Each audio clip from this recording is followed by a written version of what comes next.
on the day that they were putting her in the ground, I remember thinking to myself, like, this is the woman that poured everything into me, gave me everything. And like, I'm not even there to give her the basic respect of saying goodbye. And I remember that didn't sit well with me no more. My grandmother saw me in addiction. She saw me, you know, in as a gang member. I just was like, if there's ever a moment, like, it's now.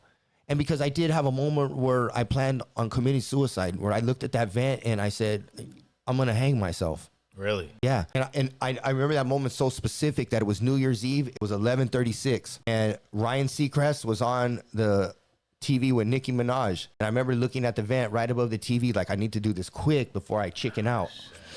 And I went to say a prayer because my grandma raised me that way. And I knew suicide had was not in favor. And I knew what the Bible said about that. So I said a prayer and I tried to, you know, as the great addict, whatever, try to make a bargain with God. Like, give me this one last one. I'm just trying to catch up with Nana. Like, I know what you say. And at the end of that prayer, like, nothing spiritual waking, nothing fancy, but I said, I'm going to put it off for a couple of days.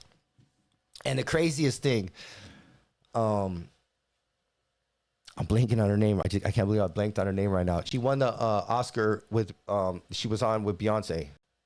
She was on American Idol. Jennifer Hudson. Okay. So Jennifer Hudson's mother and her sister and the kid, remember they had got murdered? Yeah, they all got murdered, bro. Okay, so a week after that happened with my grandmother, she came on TV and she was going to speak about it for the first time. And I'm in a suicide. I'm crushed. The lights are off. The TV's on. I got my headphones on and I listened to her. And just what she said, as crazy as it sounds, it brought me a little bit of peace. I have a DM that I sent her the day I got out. I just showed someone the other day. I'll go in her DMs the day I got out and said, I don't want anything other than to say, like, you once saved me. And I told her a little bit about it.